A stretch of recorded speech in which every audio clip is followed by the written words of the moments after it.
Hi friends, இது என்ன வீடியோன்னு பார்த்தீங்கன்னா, கேக் செய்கிறது தான். பெரிய அளவில் கேக்லாம் பண்ணிக்கிடுவேன்னா அப்போலாம் கிடையாது. ஏதோ பண்ணுவேன். குக்கிங்குமே அப்படி தான், ஏதோ நான் பண்ணுவேன். பாதி வந்து யூடியூப்பில் தான் பார்த்து பார்த்து பண்ணுறது. முன்னாடிலாம் தாமோதரன் அவருடைய சமையல் வந்து எனக்கு ரொம்ப ரொம்ப பிடிக்கும். அதெல்லாம் பார்த்து நோட்டெல்லாம் போட்டு எழுதி வைப்பேன். இப்போ பார்த்தீங்கன்னா எதுனாலுமே யூடியூப் இருக்கா, அப்போ என்ன ஒரு ரெசிபினாலுமே யூடியூப்பை பார்த்தே வைக்கிறது. அப்படி தான் நான்லாம் கற்றுக்கிட்டது. எனக்குன்னு எதுவுமே தெரியாது அந்த அளவு. ஏதோ கொஞ்சம் கொஞ்சம் பண்ணுவேன். சரி, அப்போ இன்னைக்கு வந்து பசங்களுக்கு கேக் பண்ணி கொடுக்கலான்னு சொல்லிட்டு தான் அதுக்கான இதை தான் எடுத்து வச்சுட்டு இருக்கேன். என்னன்னு பார்த்தீங்கன்னா, அதுவும் கோதுமை மாவில் தான், வேறு எதுலேயும் கிடையாது. வீட்டில் இருந்ததை வச்சே பண்ணிடலான்னு சொல்லிட்டு அதிலேயே தான் ரெடி பண்ணிகிட்ருக்கேன். அதில் எங்கள் மாமா நெய் வாங்கிட்டு வந்தாங்க. சரி, அது என்னமோ தீரது வரை வீட்டில் நெய் தோசை, நெய் வச்சு சாம்பார், பருப்பு எல்லாத்துலேயும் நெய்யை தான் நம்ம ஊற்றுவோம். இன்றைக்கி வந்து எப்போவுமே கேக்கில் வந்து அது என்ன ஆயிலு, சன்ஃப்ளவர் ஆயில் தான் சேர்ப்போம். ஆனால் இன்றைக்கி நெய் இருந்தனால நெய் சேர்த்தாச்சு. நெய்யெல்லாம் போட்டு நல்லா பிசைஞ்சிட்டு, அதுக்கப்புறம் தான் நல்லா எக்கெல்லாம் போட்டு கலக்கி சீனியெல்லாம் அடித்து எடுத்து ஊற்றும்போது தான் ஞாபகம் வருது, இதை நம்ம மிக்ஸி ஜாரில் தானே அடித்து நம்ம பண்ணுவோம். இன்றைக்கி ஏன் இப்படி பண்ணிகிட்ருக்கோன்னு எனக்கே கொஞ்சம் டவுட் ஆகி போச்சு. சரி, இன்றைக்கி இப்படி பண்ணி பார்ப்போம். லாஸ்ட் டைம் வந்து சத்து மாவில் வந்து நான் பண்ணேன். ஏன்னா எங்கள் அக்கா தான் சொன்னா, இப்படி சத்து மாவில் பண்ணு, ரொம்ப ரொம்ப நல்லாயிருக்கும் அப்படின்னு சொன்னேன். சரி, நம்ம பண்ணலான்னு சொல்லிட்டு பண்ணி பார்த்தேன். ஆனால் எனக்கு சத்து மாவில் வந்து களி மாதிரி தான் வந்துச்சு, ஒழுங்காக வரல. அப்புறம் இன்றைக்கி சரி இதில் கோதுமை மாவில் பண்ணலான்னு சொல்லிட்டு தான் இதை எடுத்து வச்சுக்கிட்டேன். எடுத்தேன்னா எக்கு போட்டேன், ஒரு எக்கு. அப்புறம் வந்து சுகரை வந்து நல்லா அரைச்சி போட்டேன், உப்பு கொஞ்சம். அப்புறம் வந்து நெய் இதெல்லாம் போட்டு நல்லா அந்த நம்ம எக் அடிப்போம்ல, அதை வச்சு தான் நல்லா அடித்து, அதுக்கப்புறம் வந்து சீனி, நாட்டு சக்கரை போடலான்னு தான் நினச்சேன். சரி, சீனி இருக்கட்டும்னு சொல்லிட்டு சீனி, எக்குமே எங்கள் வீட்டில் இல்லை, பக்கத்து வீட்டில் ஓடி போய் தான் ஒன்று வாங்கிட்டு வந்தேன்.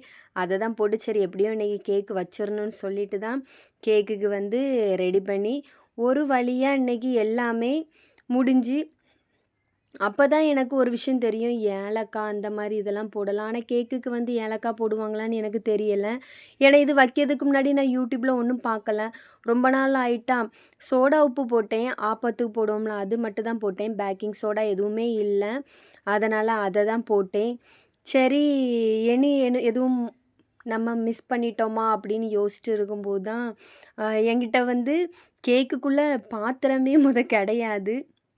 அப்போ அந்த பேன் இல்லாமல் எப்படி பண்ண முடியும்னு சொல்லிட்டு இருக்கும்போது தான், இதுக்கு முன்னாடி வந்து எங்கள் மாமி தான் பேன் கொண்டு வந்து அவங்க ஒருக்கா பண்ணி தந்தாங்க கேக்கு. அவங்க சூப்பராக பண்ணுவாங்க. இந்த சீனி பாவெல்லாம் கரைச்சி அடியில் போட்டு, அதுக்கப்புறம் வந்து நல்லா எக்கெல்லாம் அடித்து ஊற்றி, அவங்க வந்து கொஞ்சம் வித்தியாசமாக நல்லா டேஸ்ட்டாக இருக்கும். அவங்க பண்ணுறது வந்து இன்னுமே ஸ்பாஞ்ச் மாதிரி நல்லாயிருக்கும். ஆனால் இன்றைக்கி நான் பண்ணுறது எப்படி வரும்னு எனக்கு தெரியலை. சரி பார்ப்போம். இருந்தாலும் எல்லாம் போட்டு கலக்கி எடுத்து அடுப்பில் வைக்கணும்னு சொல்லிட்டு ரெடி பண்ணிகிட்டு இருந்தேன். அப்போ தான் கிண்டல் அடிச்சுக்கிட்டே இருந்தாங்க, சித்தி நீங்கள் ஒழுங்காக அடிக்க கூட செய்யலை, அது எங்கேருந்து கேக்கு வரும், வேணாலும் பாருங்கள் மாவு தான் வரும் அப்படின்னு சொல்லி கிண்டல் அடிச்சிட்டு இருந்தாங்க.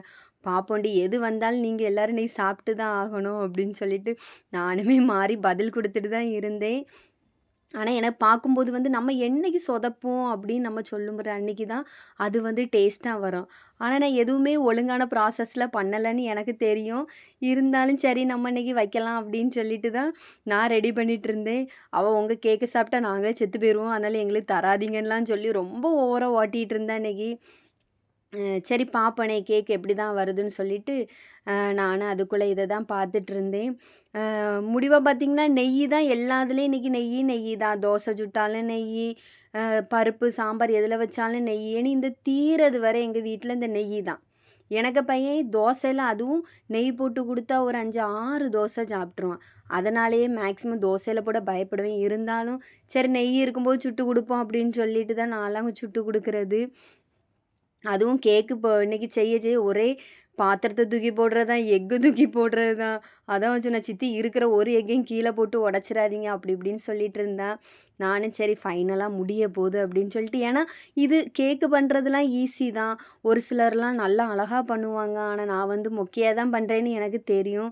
இருந்தாலும் சும்மா பசங்களுக்கு செஞ்சு கொடுப்போம் அப்படின்னு சொல்லிட்டு தான் அதுக்கானதெல்லாம் முடிஞ்சு அடுப்பில் வந்து வச்சாச்சு ஒரு வழியாக. வச்சுட்டு அதுக்கு பிறகு பார்த்தீங்கன்னா, பயமா தான் இருந்துச்சு. சரி கேக்கு வருமா? இல்லாட்டினா களி தான் வருமான்னு எனக்கு தெரியல. ஏன்னா முன்ன பின்ன நம்ம அதெல்லாம் பண்ணி பார்த்தா தானே தெரியும்.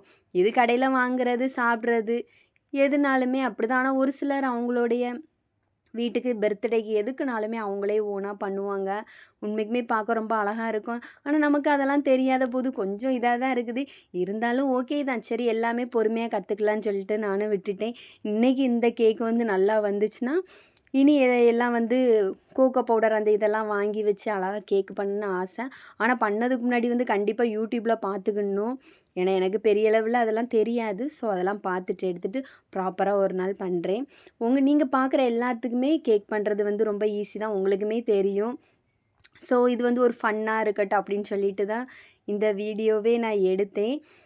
முடிவா பார்த்தீங்கன்னா, கேக் வந்து நல்லா பொம்மிட்டு, எனக்கே ஷாக்கா தான் இருந்துச்சு. கேக் வந்துட்டான்னு. கேக்கு தானா இல்லன்னா களியா அப்படின்னு சொல்லிட்டு ஒரே கிண்டலு. ஆனா முடிவா பார்க்கும்போது கொஞ்சம் நல்லா தான் இருந்துச்சு.